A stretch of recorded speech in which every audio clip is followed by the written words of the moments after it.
मैं एक गौशाला में हूं और यहाँ पर एक मुस्लिम व्यक्ति हैं जो कि गौशाला में अपनी सेवा करने आए। गौशाला में इसका क्या कारण है कि आप गौशाला में?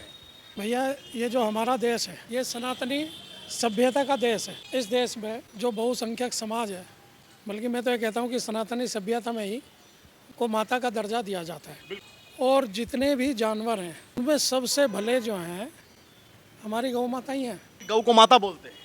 भैया, इसमें से दूध हुजूर पाक सल्लल्लाहु अलैहि वसल्लम ने फरमाया है कि गाय का दूध मुफीद है, इसका जो मीट है वो मुफीद नहीं है। ये सनातनी सभ्यता का देश है हिंदुस्तान। बिल्कुल। इसमें हमें जो यहाँ का बहुसंख्यक समाज है वे हमारे बड़े भाई हैं एक तरह से, और हमारे पूर्वज भी कभी सनातनी ही रहे होंगे। आप मानते हैं इस बात को कि आपके पूर्वज सनातनी ही थे? बिल्कुल रहे होंगे। आपकी पुस्तक में या कहीं ऐसा इस्लाम में लिखा है कि हिंदुस्तान के अंदर जी गवर्नमेंट का जो रूल है हमें उसको फॉलो करना है हर हाल में। जो गवर्नमेंट के रूल के खिलाफ चलेगा, चाहे वो XYZ कोई भी हो, उसे सख्त से सख्त सजा सरकार को देनी चाहिए। देखिए, जहां 7 जून को देश भर में बकरीद का त्यौहार मनाया जाएगा, उसी से एक दिन ठीक पहले आप मेरे पीछे देख सकते हैं मैं एक गौशाला में हूं और यहां पर एक मुस्लिम व्यक्ति हैं जो कि गौशाला में अपनी सेवा करने आए हैं। अभी ये कुछ देर पहले गाय को फल खिला रहे थे, गाय को बहुत सारी चीज़ें खिला रहे थे और ये चारा भी लाए थे। और देखिए, हम इनसे बात करेंगे कि बकरा ईद आने वाली है और ये गौशाला में इस वक्त मौजूद है। क्या नाम है आपका सर? शुभ नाम क्या है आपका? मेरा नाम हाजी इस्लाम है। हाजी इस्लाम जी, ये बताइए, बकरा ईद आने वाली है और आप यहाँ गौशाला में, इसका क्या कारण है कि आप गौशाला में? भैया, ये जो हमारा देश है जी ये सनातनी सभ्यता का देश है। जी और इस देश में जो बहुसंख्यक समाज है, बल्कि मैं तो ये कहता हूँ कि सनातनी सभ्यता में ही गौ को माता का दर्जा दिया जाता है। बिल्कुल। और जितने भी जानवर हैं उनमें सबसे भले जो हैं हमारी गौ माता ही हैं। आप भी गौ को माता बोलते हैं? भैया, इसमें से दूध हुजूर पाक सल्लल्लाहु अलैहि वसल्लम ने फरमाया है कि गाय का दूध मुफीद है, जी इसका जो मीट है वो मुफीद नहीं है, उससे बीमारियां पैदा होती हैं। और हम जिस देश में रहते हैं ये सनातनी सभ्यता का देश है हिंदुस्तान। बिल्कुल। इसमें हमें जो यहाँ का बहुसंख्यक समाज है वे हमारे बड़े भाई हैं एक तरह से, और हमारे पूर्वज भी कभी सनातनी ही रहे होंगे। जो पूर्वज हैं हमारे, आप मानते हैं इस बात को कि आपके पूर्वज सनातनी ही थे? बिल्कुल रहे होंगे। और हमारा फर्ज बनता है कि बहुसंख्यक समाज के दिल को हम किसी भी तरह ठेस ना पहुंचाएं। अगर हम यहाँ मिलजुल कर नहीं रहेंगे, उनकी आस्थाओं का ध्यान नहीं रखेंगे, तो पाकिस्तान जैसा जो गलीच मुल्क है जिसने 22 तारीख को हमारे देश पर कायराना हमला कराया, जी आतंकवादियों ने धर्म पूछ के हमला हमारी किया, बिल्कुल। माँ बहनों के सिंदूर उजाड़े, तो वो मकसद में कामयाब हो जाएगा। अगर हम आपस में प्यार मोहब्बत से नहीं रहेंगे, उसका मकसद क्या था? उस जालिम मुल्क का ये मकसद था कि हमारे देश के अंदर राइट्स हो जाएं, झगड़े हो जाएं, क्लैश हो जाएं, बिल्कुल। और जो बूम कर रहा है हिंदुस्तान मोदी जी के सक्षम नेतृत्व में, नरेंद्र मोदी जी के सक्षम नेतृत्व में जो इकोनॉमी बूम कर रही है, आज चौथे नंबर पर है हिंदुस्तान विश्व के अंदर अर्थव्यवस्था के मामले में। और हिंदुस्तानियों को विदेशी मुल्कों में भी पूरा सम्मान मिलता है, सम्मान की नज़रों से देखा जाता है। विश्व में सबसे ज़्यादा जो जिस देश का भी जो सर्वोच्च सम्मान है वो ज़्यादातर देश मोदी जी को दे चुके हैं। मोदी जी जाते हैं तो रेड कारपेट बिछता है, जी और जब मोदी जी कभी भी कहीं विदेश जाते हैं और उनको सम्मान मिलता है तो हिंदुस्तान के 140 करोड़ लोगों की छाती चौड़ी हो जाती है, क्योंकि ये सब मोदी जी का परिवार है।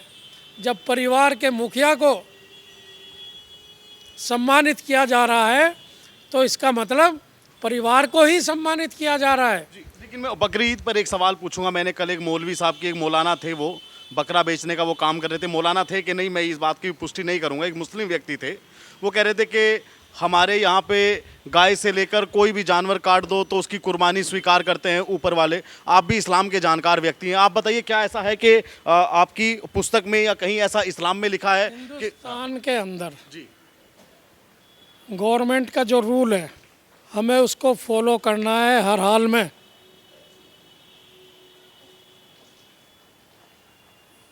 जो गवर्नमेंट के रूल के खिलाफ चलेगा, चाहे वो XYZ कोई भी हो, उसे सख्त से सख्त सजा सरकार को देनी चाहिए। क्या प्रतिबंधित पशु सिर्फ सरकार की गाइडलाइन में है या जो इस्लाम धर्म है उसमें भी प्रतिबंधित पशु हैं? देखिए, इसके बारे में तो मुफ्ती जी बता सकते हैं, जी लेकिन मैं तो गाय को बहुत बहुत ऊंचा दर्जा देता हूँ। गाय को मैं तो बहुत ऊंचा दर्जा देता हूँ। मैं तो एक तरह से अपनी माता की तरह ही मानता हूँ गाय को। देखिए, हिंदुस्तान वो देश है, इसके पास गाय माता है, नदियों को भी माता का दर्जा दिया जाता है, और ये जो धरती माता है इसको भी माता का दर्जा देते हैं। तो हमारे पास तो माताएं ही माताएं हैं, और पाकिस्तान के पास तो आटा तक नहीं है, आटा नहीं है उसके पास, वहाँ भुखमरी छाई हुई है। लेकिन कल बकरीद आतंकिस्तान की इंडस्ट्री, आतंकिस्तान है वो, आतंक पैदा करने वाला मुल्क है। क्या? आतंक पैदा करने वाला मुल्क है। और मेरे तो समझ में नहीं आता कि सिविल स्कोर उसका इतना खराब, और फिर उसे बार बार लोन मिल रहा है पाकिस्तान जैसे घटिया मुल्क को। ये मेरी समझ में नहीं आ रहा कि कौन सा डबल स्टैंडर्ड चला जा रहा है। जो आतंक को फैलाने का काम करता है उसको तो बायकॉट करना चाहिए। कल तो वो भी अपना बकरा ईद मनाएगा, कुर्बानी करेगा। भैया, वहाँ तो आटे के पैसे नहीं हैं। पाकिस्तान के पास आटे जिस देश के पास आटे के पैसे नहीं है, जिस देश के पास पानी नहीं है।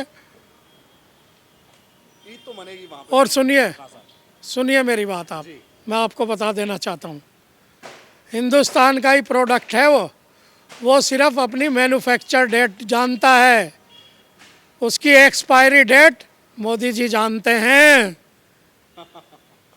हंसने की बात नहीं है ये। मतलब उसकी एक्सपायरी डेट मोदी जी के हाथों में है। जी हाँ, जो प्रोडक्ट को जो कंपनी बनाती है वो मैन्युफैक्चर डेट भी डालती है और एक्सपायरी डेट भी डालती है। तो उस पर सिर्फ मैन्युफैक्चर डेट मालूम है, एक्सपायरी डेट तो मोदी जी के पास ही है उसकी। जी, देश भर में लोगों को क्या कहना चाहेंगे, किस तरीके से ईद मनाए? जो सरकार की गाइडलाइन है उसको फॉलो करना चाहिए, अपनी तरफ से क्या पैगाम देना चाहेंगे? मैं तो ये पैगाम देना चाहता हूँ अपने देशवासियों को कि बहुसंख्यक समाज का सम्मान करते हुए उनकी भावनाओं को जरा सा भी ठेस न पहुँचाएं, पूरी साफ सफाई रखें और ऐसा पता ही ना लगे कि कुर्बानी हुई है। आप उत्तर प्रदेश के रहने वाले हैं। योगी जी ने कहा कि अगर कोई उत्दंड फैलाए तो उसकी तहरीर का इंतजार मत करिएगा, उसका ट्रीटमेंट वहीं के वहीं कर दीजिएगा। भैया, उपद्रवी का इलाज तो ऑन द स्पॉट होना चाहिए। यूपी में तो ऐसा ही होता है। यूपी, आप यूपी कह रहे हैं? उत्तर प्रदेश कहिए। यूपी तो पहले कहते थे, क्या कहते थे लोग, कि जहाँ से भी जाओ यू हैव टू पे।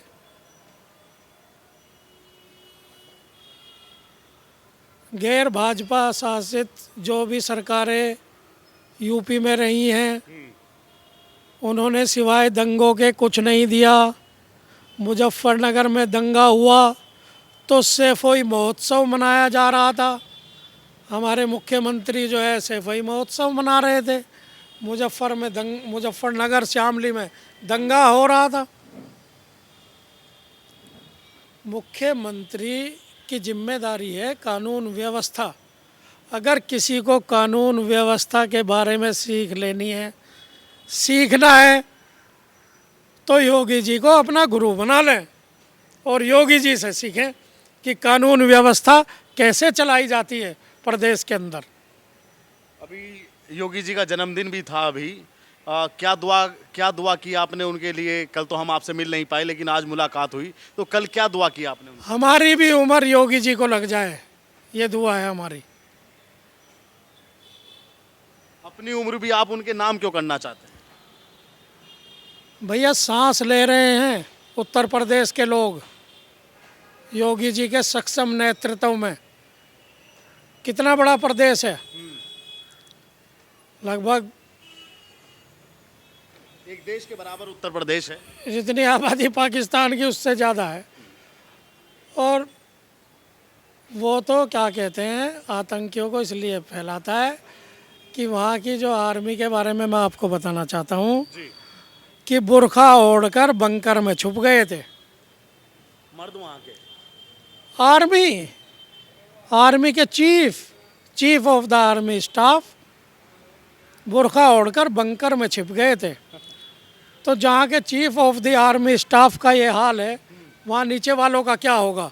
और सुनिए, हारने के बाद इनाम वहाँ मिलता है, यहाँ जीतने के बाद इनाम मिलता है हिंदुस्तान के अंदर।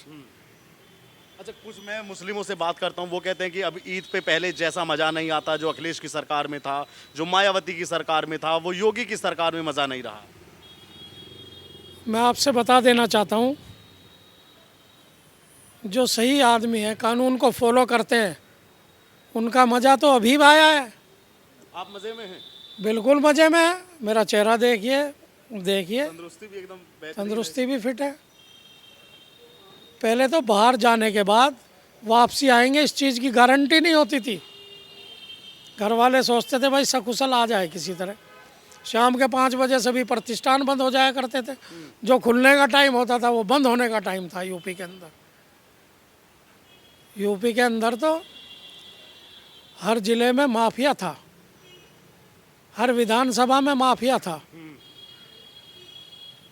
तो माफिया क्या देंगे, माफिया क्या देंगे? गुंडा ही देंगे। रक्षक ही भक्षक बने हुए थे उस वक्त। आज जहाँ जहाँ भाजपा की सरकार है, सभी व्यक्ति अपने आप को सुरक्षित महसूस करते हैं।